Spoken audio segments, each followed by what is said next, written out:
أعوذ بالله من الشيطان الرجيم بسم الله الرحمن الرحيم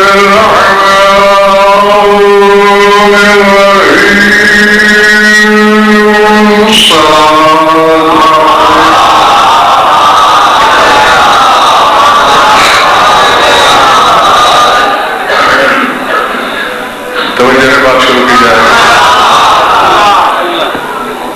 سورہ فرقان سے ایک آیت پیش نظر ہے میرے.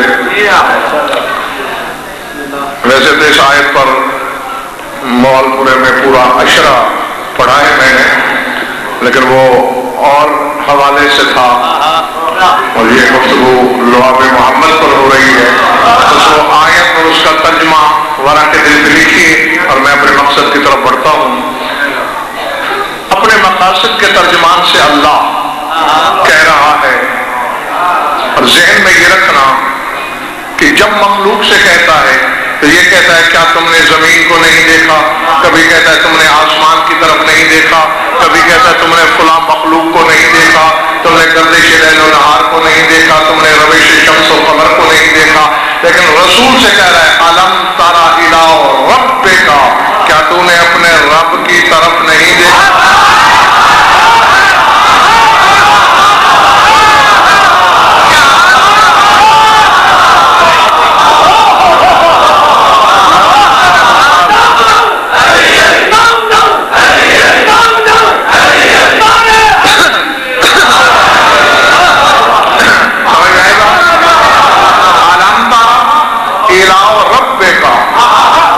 اللہ جانے کس بصارت کی مالک ہے یہ ہستی.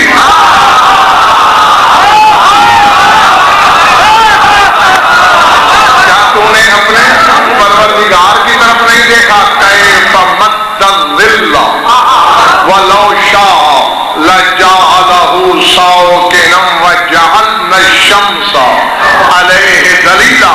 کیا تو نے اپنے رب کی طرف نہیں دیکھا کہ اس نے ظل کو، سائے کو پھیلایا کیسے؟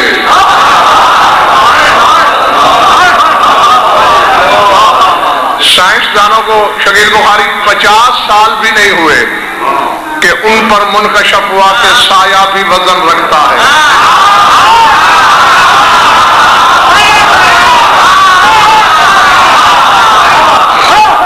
بیٹھے ہوئے چلے گئے اور 1300 سال پہلے میرے سید الساجدین نے یہ کہا سبحانک تعلم وزن الفیل، تسبیح کے لائق ہے تو سائے کا وزن بھی جانتا ہے.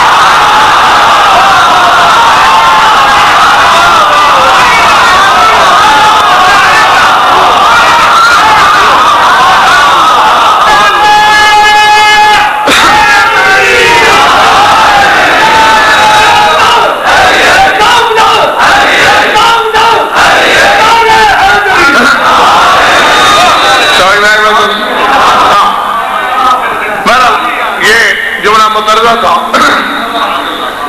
اور موضوع دوسرا ہے، پھر کبھی بتاؤں گا ملک اور کے جس سائے کے وزن کی بات میرے امام نے کی ہے وہ کس کا سایہ ہے یا وہ کون سا سایہ ہے. شاہ رخ خان الم تری الی ربک کیف مد الظل، تو نے اپنے رب کی طرف نہیں دیکھا کہ اس نے سائے کو کس طرف پھیلایا.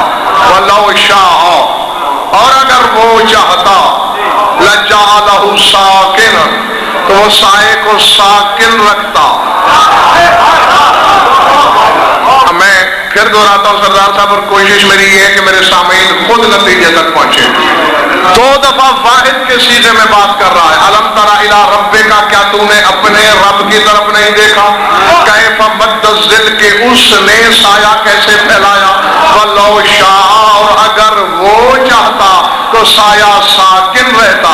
آگے کہتا ہے وجعلنا الشمس علیہ دلیلا، اور ہم نے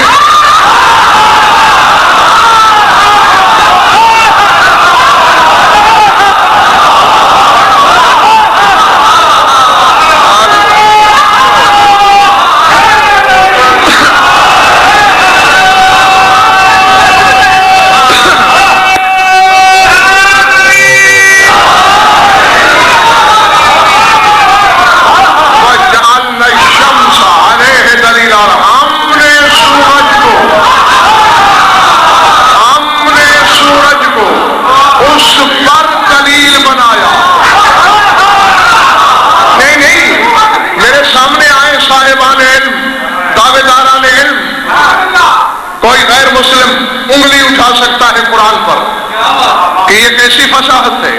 آیت ایک ہے، دو جگہ واحد کا صیغہ ہے، آخر میں جمع کا صیغہ ہے۔ یا قرآن کی سلاست کو داغدار کر کے اسلام کا ٹھٹھا اڑاؤ، یا میری انگلی پکڑو، آؤ میں تمہیں کسی کے دروازے پہ لے چلوں۔ کیوں کہہ رہا ہے ہم نے سورج کو دلیل بنایا؟ تو کوئی خطیب عدل کہتا ہوا ملے گا، واللہ اضحیت شمسہ، اللہ کی قسم سورج کو نور دینے والا میں علی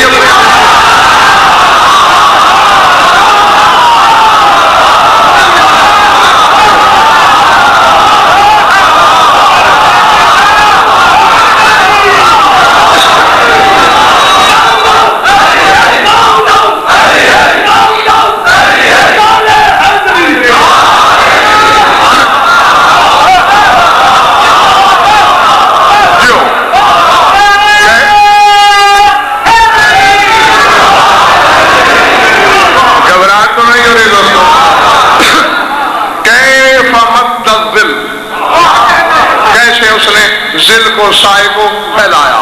تو بس افضل ہاشمی اس کو ذہن میں رکھنا ہے اور یہ بھولانا نہیں، اسی سے لعاب ٹکرائے گا۔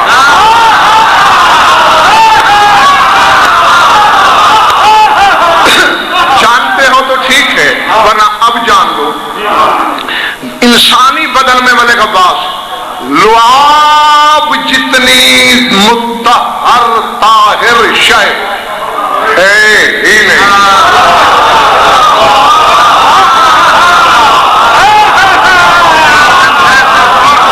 یہ جو لعاب ہے انسان کے منہ کا لعاب، تو میں نے کہا اس سے زیادہ پاکیزہ شے انسانی بدن میں نہیں۔ یہ زبان کا فطری غسل ہے۔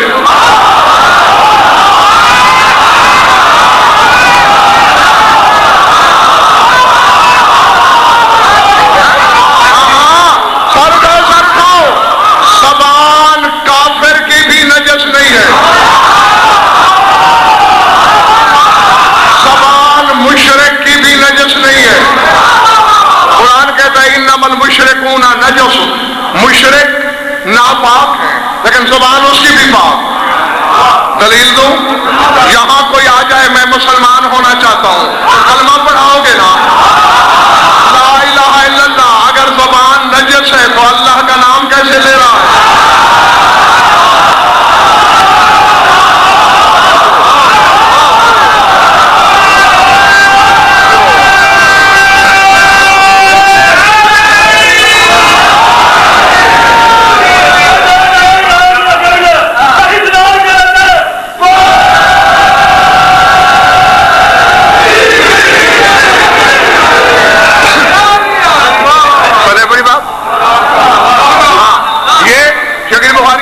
یہ زبان کا جبلی فطری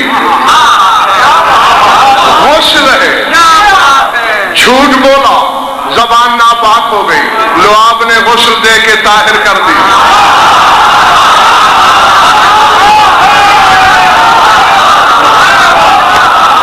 سمجھ میں آ رہی بات؟ ہاں، یہ غسل ہے قدرت کی طرف سے۔ زبان اتنی پاک ہے، یعنی مشرک کی بھی پاک، مومن کی کتنی پاک ہوگی، پھر لسان اللہ کتنی پاک ہوگی۔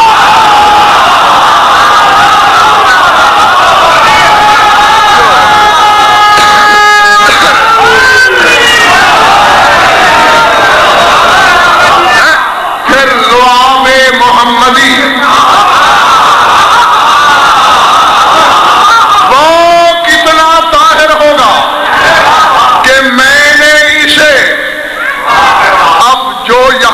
سردار صاحب ان سے میرا وعدہ کہ وہ زیادہ سے زیادہ 30 سیکنڈ کے بعد یہاں نہیں رہنے والے، وہ عرش بہت پیچھے رہ جائے گا، وہ روحانی طور پر اس سے بھی آگے نکل جائیں گے، اور جو سرے سے یہاں ہیں ہی نہیں ان کے ساتھ میری گفتگو ہی نہیں ہے۔ سر اٹھانا، کتنا طاہر طیب ہوگا لعاب محمدی کہ میں نے اس لعاب کو عین اللہ کا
بچ سکے.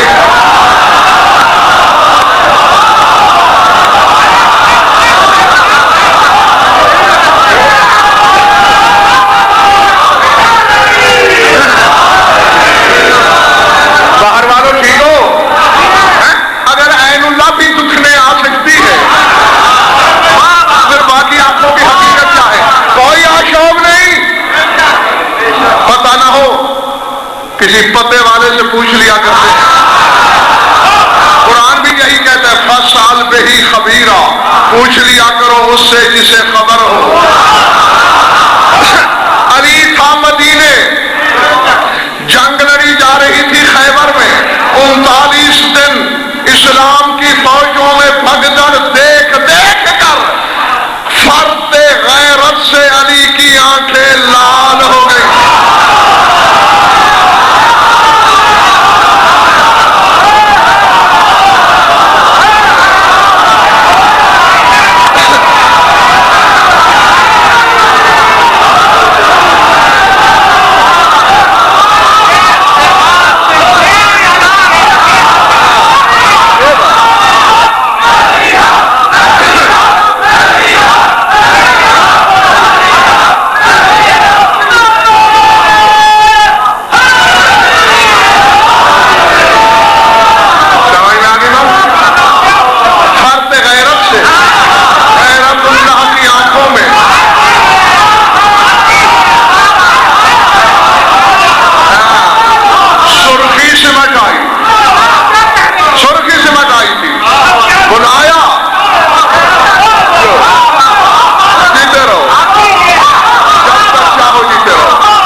سنت عالم نے لکھا ہے آج سے 800-850 سال پہلے. انہوں نے کہا ہے جب آنکھیں دکھنے آئیں، آشوب چشم انتہا سے گزر جائے اور آنکھیں اتنی خراب ہو جائیں کہ کچھ دکھائی نہ دے اور درد سے ابلی پڑ رہی ہوں، کوئی دوا کام نہ کرے. یہ سنی عالم لکھ رہے ہیں، ذمہ داری سے ممبر سے کہہ رہا ہوں. وہ کہتے ہیں جو مجرب دم ہے وہ پڑھو ٹھیک ہو جائے گی. کیا کہ سرما لگاؤ سلائی کے ساتھ اور اس پر یہ دم پڑھو، ایک ایک سلائی لگاؤ آنکھیں ٹھیک. بھائی کیا پڑھیں؟ اذا ما مقلتی رمضت فکوہلی، کہ جب جب میری آنکھوں میں آشوب ہو تو میں سرما بناتا ہوں. کس چیز کو؟ تراب مسا نال ابھی ترابی.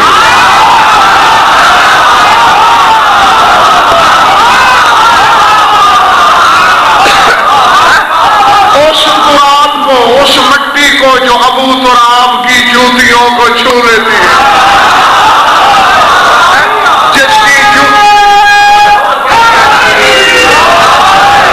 جس کی جوتیوں کو چھو لینے والی خاک کا ذکر آنکھ کی خرابی دور کر دے، اس کی اپنی آنکھیں خراب ہو جائیں گی.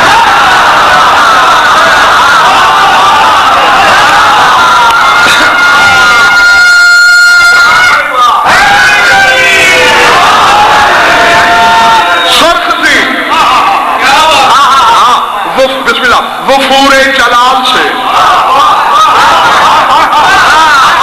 کیونکہ اللہ کے جلال کا دوسرا نام علی ہے. پھر بھی مازاغ البصر کی نظر پڑی، یاری آنکھوں میں سرخی، سرکار کیوں نہ ہو کیا رہا ہے؟ 2 ٹکے کی یہود نے فصیلوں سے چھانٹ کے اسلام کے خلاف تالیاں پیٹ رہی ہیں. آنکھیں سرخ نہ ہو تو کیا ہو؟ اچھا ادھر آ، میرے زانوں پہ سر رکھ، بلا تشبیہ انگشت شہادت سے لعاب لگایا.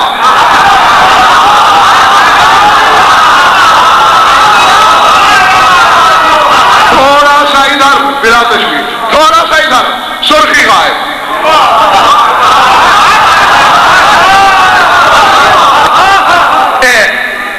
نام نہیں لے پر میں، لیکن بخاری ایک عالم نما جاہل نے مجھ سے کہا تھا، انہوں نے کہا بھائی لعاب کہہ لو. انہوں نے کہا روٹی نہ کہو کھانا کہہ لو، کھانا نہ کہو طعام کہہ لو، ہے تو روٹی ہی نا. تو لاکھ لعاب کو ہماری زبان میں تو تھوک ہی ہے نا، تھوک لگائے علی کی آنکھوں میں، یہ کوئی عزت تو نہیں۔ میں نے کہا جاہل تھوک ہی صحیح، لیکن مصرف دے، کبھی نفرت سے کسی کے منہ پہ تھوکتے ہیں اور اسی لعاب سے قرآن کا ورق اڑتے ہیں۔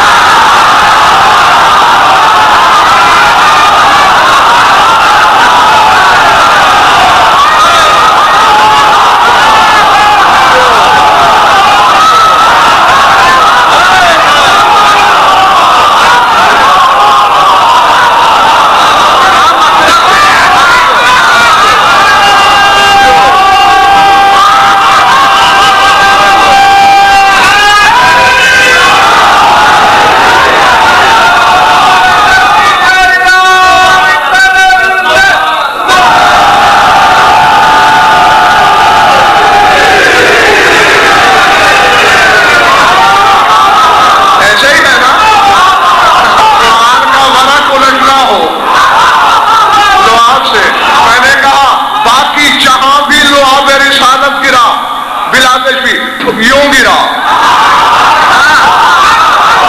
تاریخ کو چیلنج کر رہا ہوں، ہر جگہ یوں گرتا رہا، علی کے لیے یوں بتا دیا کہ اس میں اور کائنات میں اتنا ہی فرق ہے جتنا فرش اور قرآن میں ہوتا ہے۔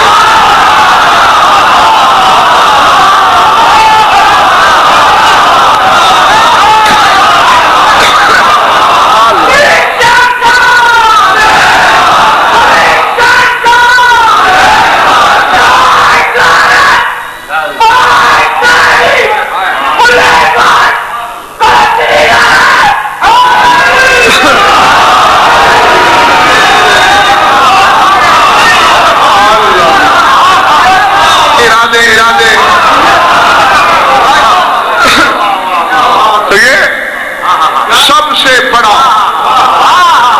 مشرف ہے اور کمال ہے لعاب محمد کا،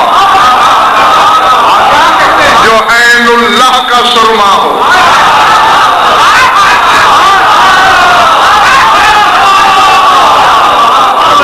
اچھا، مجھے اچھی طرح یاد ہے، حافظہ ہی تو میری میراث ہے، کہ ملک غلام عباس نے یہ لعاب محمد، حالانکہ اس نے مجھے بتایا نہیں، منہ پہ بیٹھا ہے مجلس میں پوچھو، لیکن جو میں کہہ رہا ہوں یقیناً یہ اس کی تردید نہیں کر پائے گا، کہ میں نے سوچا کہ آخر اس نے لعاب محمد عنوان کیسے رکھا، کس نے، آخر تحریک ہوتی ہے نا ہر ایک چیز کے پیچھے، تحریک کیا ہوئی؟ تو فوراً مجھے یاد آیا کہ یہ بھی میرے ایک جملے کی وجہ سے رکھا۔ اسی منبر سے حقیقت محمدیہ کے دوران میں نے ایک جملہ پڑھا تھا، اہل سنت کے بہت بڑے مفسر علامہ اسماعیل حق کی تفسیر روح البیان میں انہوں نے لکھا، میں جلدی جملات کو یاد دلاتا ہوں، جو نہیں ہے ان کے لیے نیا ہوگا، جو سن چکے ہیں ان کے لیے قند مقرر ہے۔ انہوں نے عبدالعشم رسول کے ظاہری بدن پہ بات کی ہے کہ رسول کا ظاہری بدن اللہ نے کیسے بنایا۔ فرمایا ان اللہ خلق محمدا فجعل راسه من البرکۃ وعینیہ من الحیاء واذنیہ من العبرۃ ولسانہ من الذکر وشفتیہ من التسبیح ووجہہ من الرضا وصدرہ من الاخلاص وشارہ من نبات الجنت وریقہ من اصل الجنت، کہ اللہ نے جب اپنے محبوب کا بدن بنانا چاہا، برکت کا جوہر نکالا، رسول کا سر بن گیا، حیا کا عرق نچوڑا، رسول کی آنکھیں بنی، حقیقت عبرت سے شفیق زیدی رسول کے کان بنے، ذکر کی روح نکالی، ذکر کی رسول کی زبان بنی، شفتیہ من التسبیح، حقیقت تسبیح سے رسول کے لب تراشے، ووجہہ من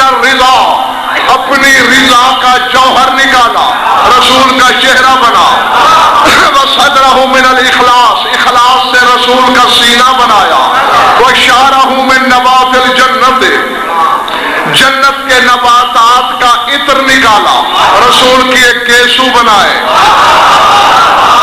وَرِيقَهُ مِنْ عَسَلِ الْجَنَّةِ، جنت کے شہد کے جوہر سے رسول کا لعاب دہن بنا،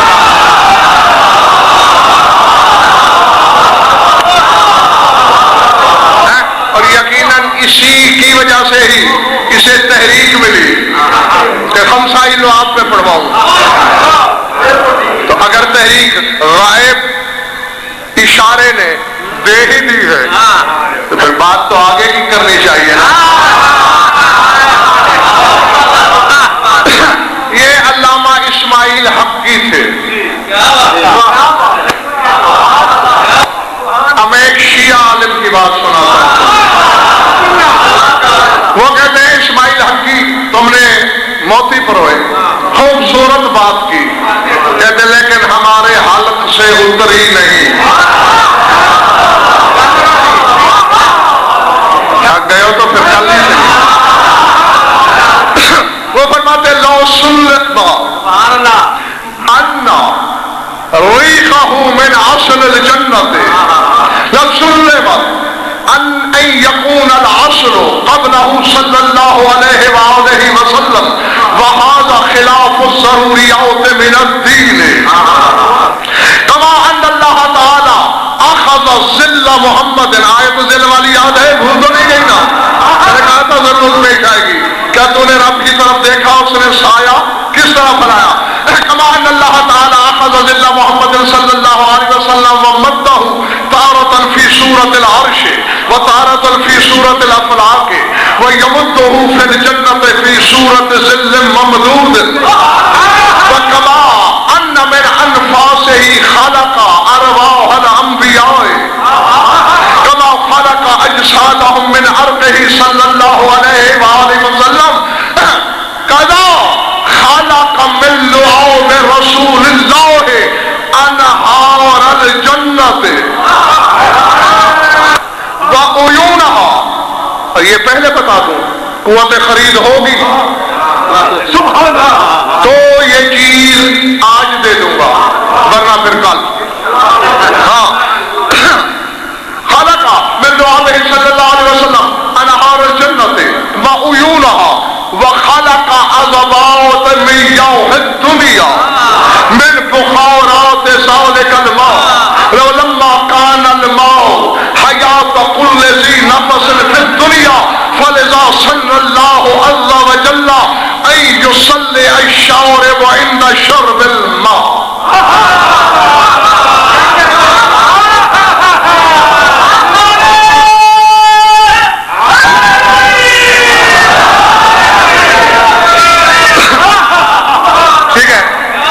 کچھ قوت خرید ہے۔ فرمایا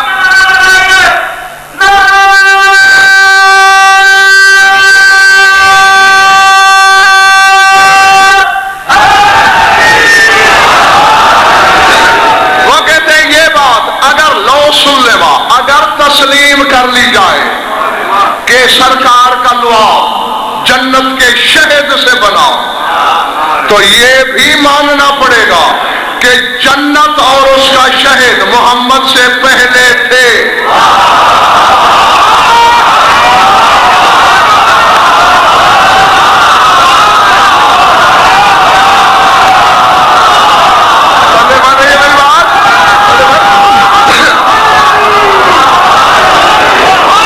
ٹھیک ہے نا بھائی، جو شاید جس سے بنتی ہے وہ شاید پہلے ہوتی ہے، آدم مٹی سے، مٹی پہلے تھی، جن آگ سے، آگ پہلے تھی۔ وہ فرماتے ہیں کہ اگر میرے رسول کا لعاب جنت کے شہد سے ہے تو پھر یہ شہد پہلے ہے، اگر شہد پہلے ہے تو جنت میں ہے، جنت پہلے ہے۔ اور کہتے ہیں 73 فرقہ مانتا ہے کچھ نہیں تھا، یہ تھا۔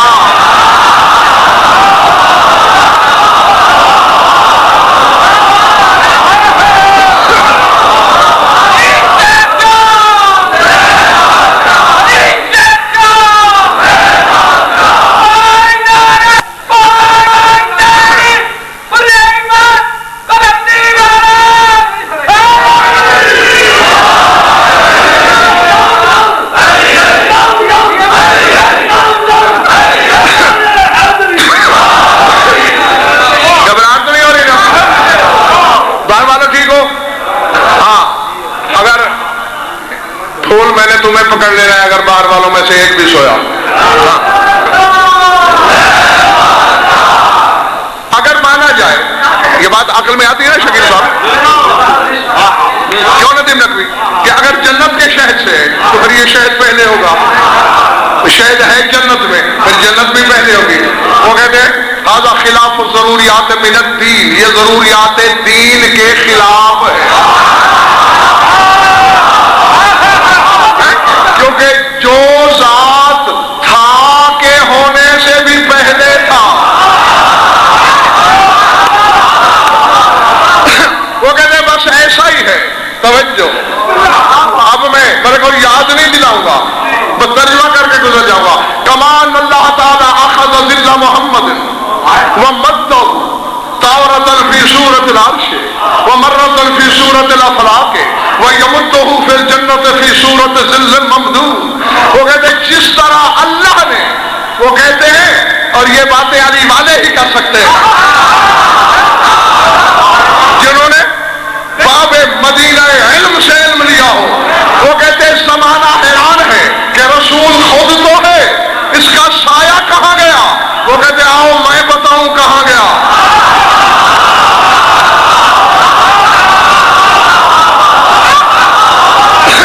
وہ کہتے ہیں چونکہ اللہ کہہ رہا ہے وما ارسلناک الا رحمۃ للعالمین, یہ عالمین کے لیے رحمت ہے. اللہ نے اپنے حبیب کا سایہ لے لیا اور اسے پھیلا دیا کہیں عرش کی صورت میں,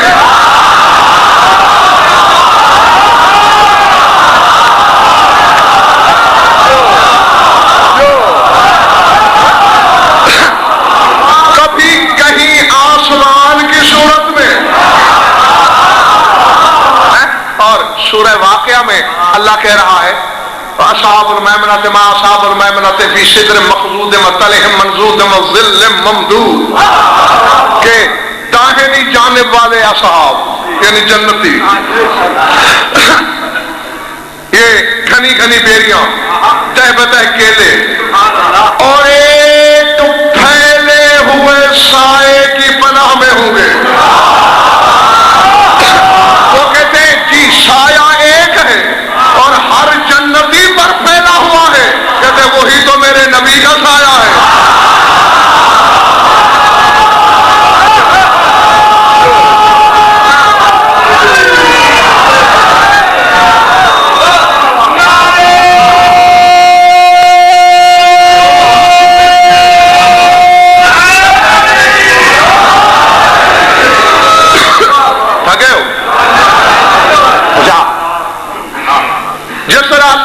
سایہ پھیلایا. نہیں, میں امجد ایک کلیہ بیان کر دوں. علماء الہیین, علم الہیات والے علماء, ان کے ہاں یہ مسلمہ کلیہ ہے کہ ان الواحد لا یصدر عنہ الا الواحد. واحد ہوتا ہی وہی ہے جس سے واحد شے صادر ہو.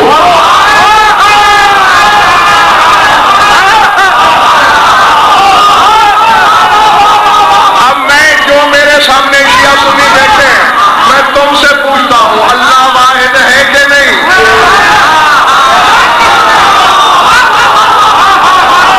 تو اس سے بھی ایک حقیقت واحدہ صادر ہوئی.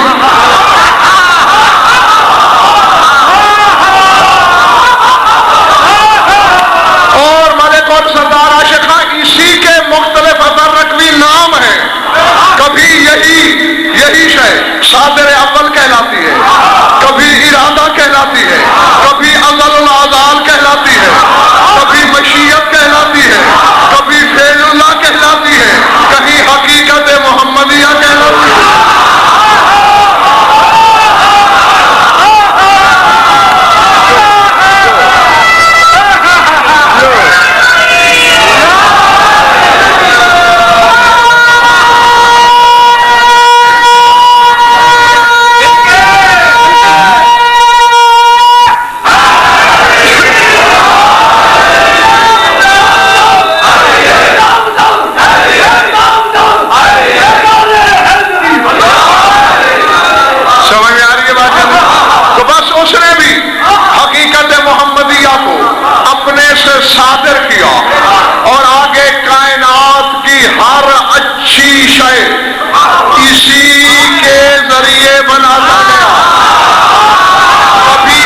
اللہ شاہ جی نگاہ غیرت میں تپش ہوتی ہے، اس تپش سے پسینہ آیا.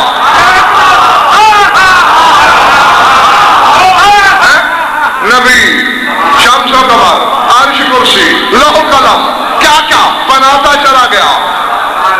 پھر اسی سے کہا تنفس، میرے حبیب ذرا سانس تو لے.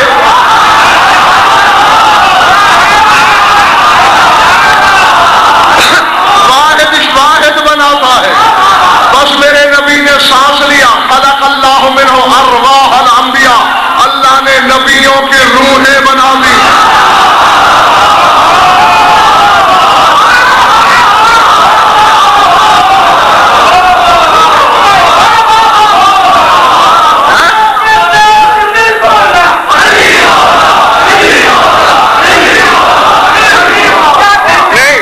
ایسے نہیں بھائی، ایسے نہیں.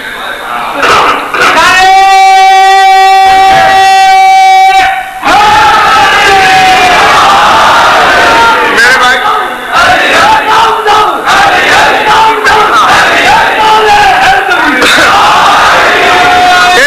نوازی صاحب نے نعرہ لگایا، میں جس روش ادراک پہ لے کے چلنا چاہتا ہوں ادھر چل. پسینے سے نبیوں کے بدن بنائے، سانس سے نبیوں کی روحیں. نہیں نا، اب یا تو گیٹ شکر ہے ایک ہی ہے، الحمدللہ ایک ہی دروازہ ہے. کراؤں بند یا کرو گے فیصلہ؟ تو فیصلہ 73 فرقے یہ تو ملک اور مانتے ہیں کہ سارے نبی ساڑھے سونے دے پسینے چبڑے نے، یہ تو ہر کوئی مانتا ہے نا. تو اب سارے نبی بنے ہیں پسینے سے، یعنی آدم بھی پسینے سے، عیسیٰ بھی پسینے سے. ذرا پسینے کے جلوے دے، اسی کے پسینے کا ایک قطرہ کبھی فرشتوں سے سجدہ کراتا ہے.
مسکرا تو دے.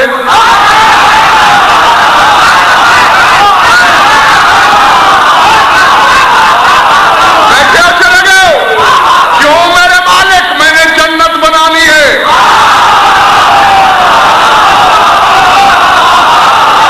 تیرے تبسم سے جنت بنانی ہے.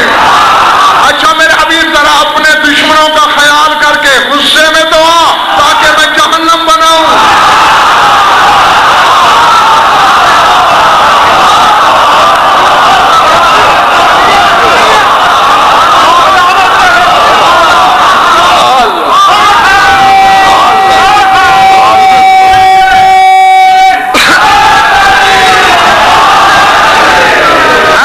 اسی ایک حقیقت کو اس طرح استعمال کرتا رہا تو وہ فرماتے جس طرح استعمال کرتے کرتے یہاں پہنچا، جنت کے شہد سے اس کا لعاب نہیں بنایا. یہ خود پہلے تھا اپنی حقیقتوں کے ساتھ، اپنی ذات کے ساتھ، اپنے وجود کے ساتھ، اپنی صفات کے ساتھ، اپنے افعال کے ساتھ. وہ کہتے ہیں اس وقت بھی رسول تسبیح پڑھتا تھا یا نہیں؟ ہاں جی پڑھتا تھا. زبان تھی تو پڑھتا تھا، اگر زبان تھی تو لعاب بھی تھا.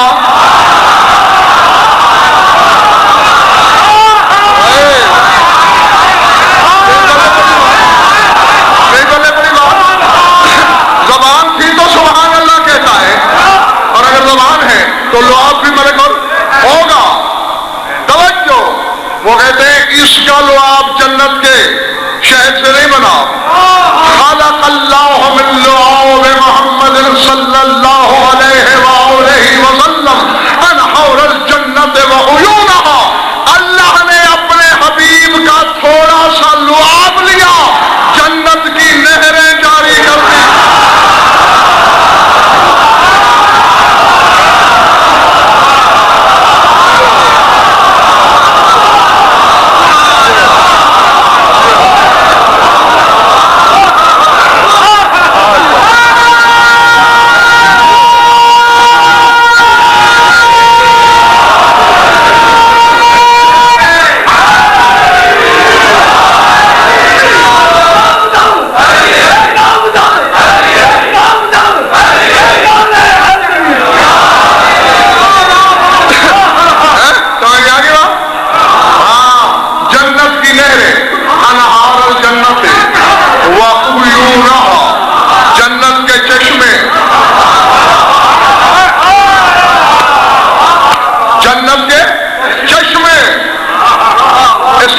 جاری کیے. توجہ، وَعَلَمَوْتُ مِنْ يَوْحِ الدُّنْيَا مِنْ بُخَارَاتِ ذَلِكَ الْمَاءِ. فرماتے وہ پانی جو جنت میں جاری ہوا اس کے بخارات سے دنیا کی زمین کے میٹھے دریا اور چشمے جاری ہوئے.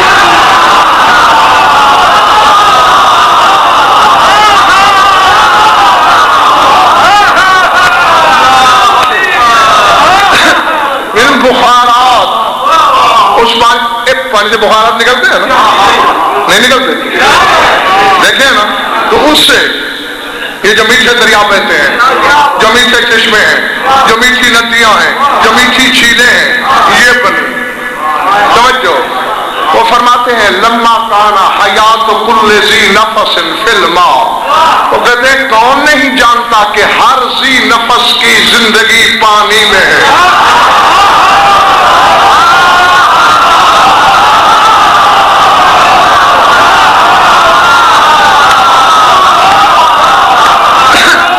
بیٹھے ہو یا چلے گئے ہو، ہر ذی نفس کی.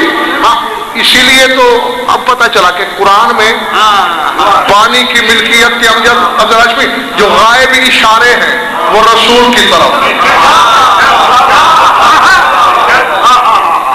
زمین کی ملکیت کے اشارے علی کی طرف، پانی کی ملکیت کے اشارے نبی کی طرف. زمین کا مالک علی ہے، پانی کا مالک نبی ہے. کیونکہ تراب ابو تراب کی پاپوش کے ذرے کے صدقے وجود میں آئی ہے. پانی جو تو پی رہا ہے تیرے رسول کے لعاب کے بخارات کا نتیجہ ہے. تو جس کے لعاب کے بخارات تھے پانی اس کی ملکیت. تھک گئے ہو؟ مطلب غلام باز کل 5-7 ڈبے ایسی گولیاں منگوا کے رکھنا جو تھکن اتارے. ہاں اگر میں مٹھیاں بھر بھر کے پھینکوں بہت کچھ چھوڑنا پڑ جاتا ہے تمہارے چہروں کی شکلوں کے صدقے میں مجھے.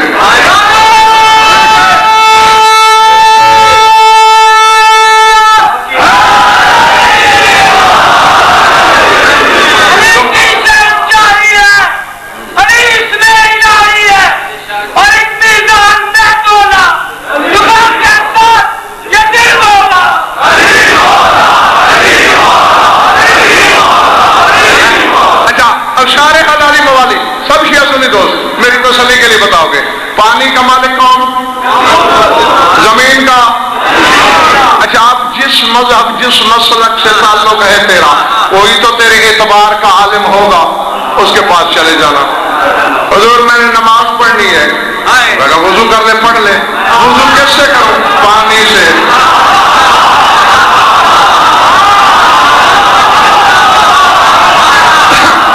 سرکار اگر پانی نہ مل سکے کہے گا زمین پہ تیمم کر.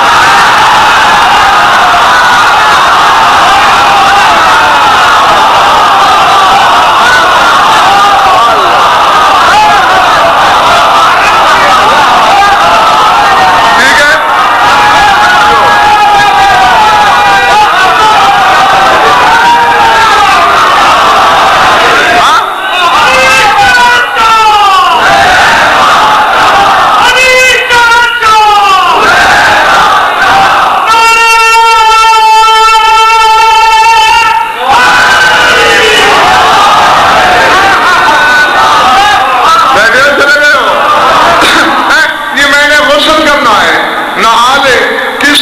پانی سے یہ پانی نہ ملے یا بیمار ہونے کا اندیشہ ہو پھر بھی تیمم کر. معلوم ہوتا ہے طہارت یا نبی کی ملکیت میں.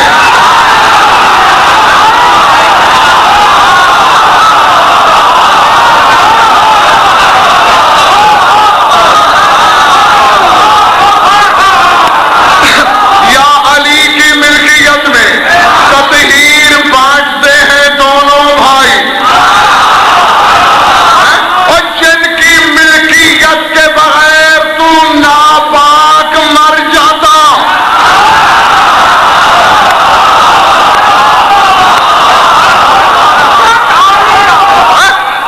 اچھا حوصلہ ہے؟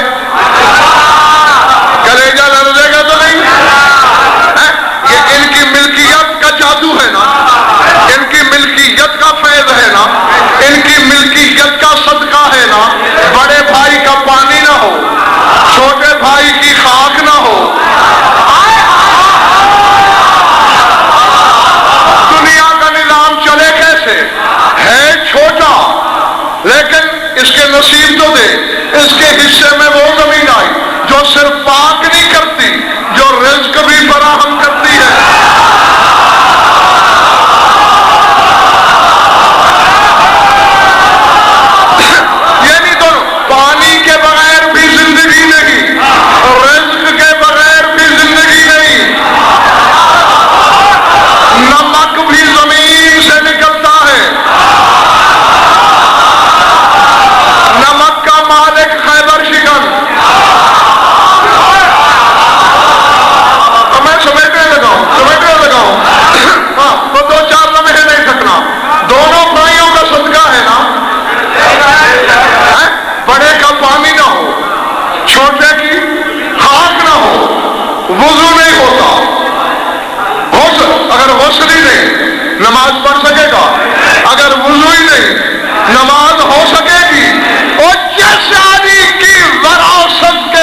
الہیہ نے یہ فرمان جاری کیا کہ پانی پینے والا پانی کے خاتمے پر درود پڑھے، کیونکہ جس کے لعاب کے بخارات پیے ہیں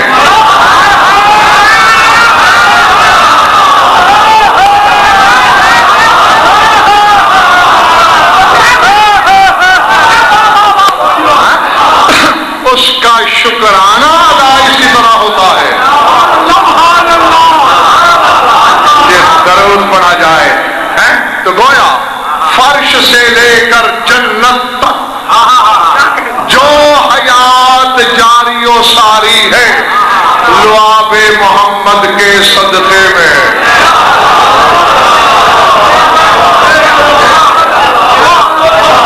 اللہ جانے اس کی حقیقت کیا ہوگی۔ درود پڑھ لو مل کر باوازِ بلند۔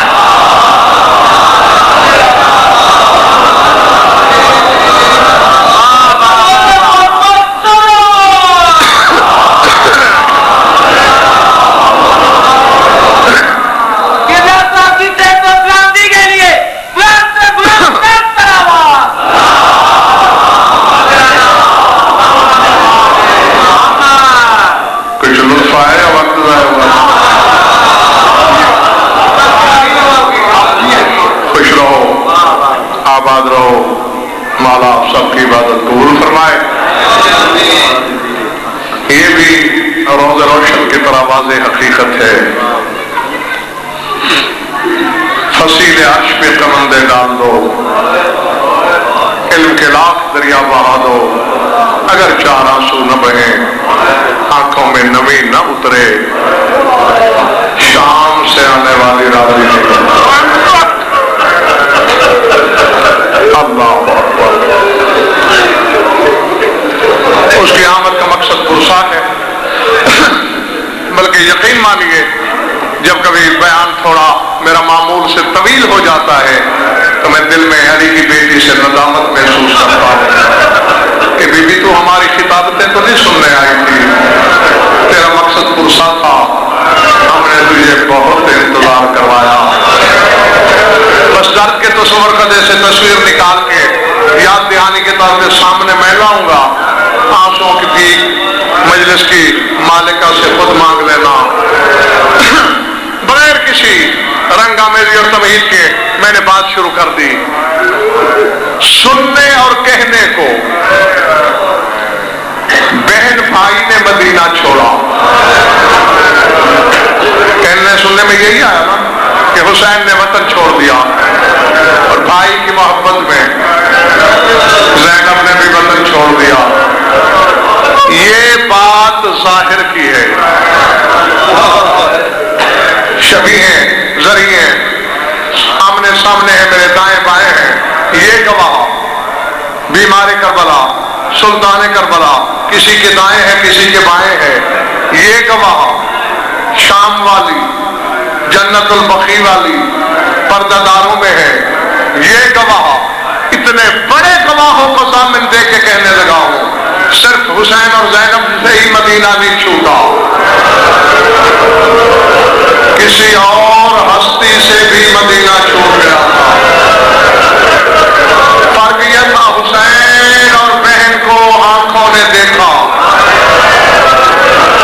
اسے دیکھا کسی نے نہیں، نشانی بتاتا ہوں پہچان جاؤ گے، ادھر بھائی بہن کی سواری چلی اور ادھر کوئی ہاتھ پہلو میں رکھے، اللہ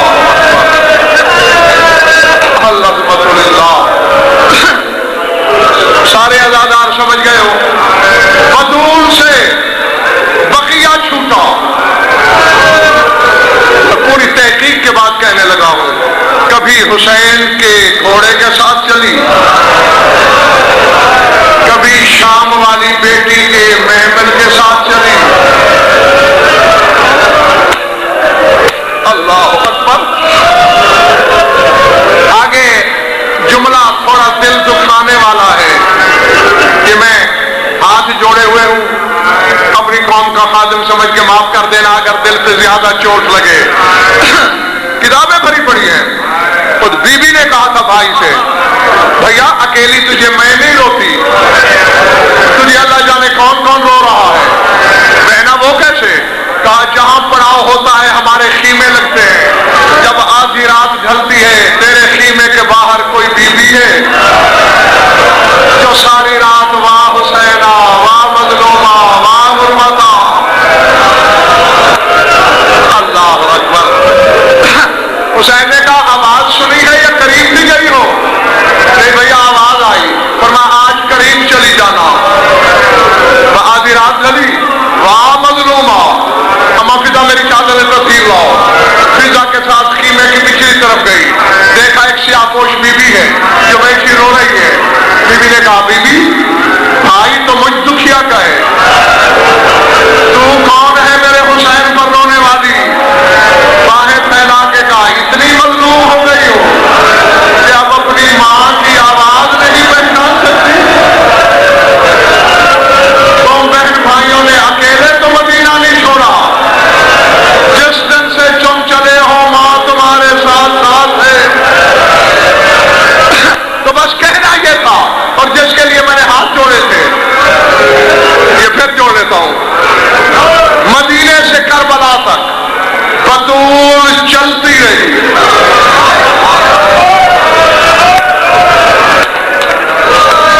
کربلا میں 4 موقع ایسے آئے کہ بطول کو دوڑنا پڑا، اور بازار شام میں ایک موقع ایسا آیا نہ چل سکتی تھی۔ اللہ اکبر، الحمد للہ۔ کربلا تک چلی، کربلا میں دوڑی، پوری روایت پڑھوں گھنٹے میں بھی ختم نہیں ہوتی، بس 2-3 منٹ میں ایک حد 2 موقع یاد دلا کے میں اجازت چاہ رہا ہوں تم سے۔ سب سے پہلے اس وقت دوڑی جب شبیہ پیغمبر کو برچھی لگی،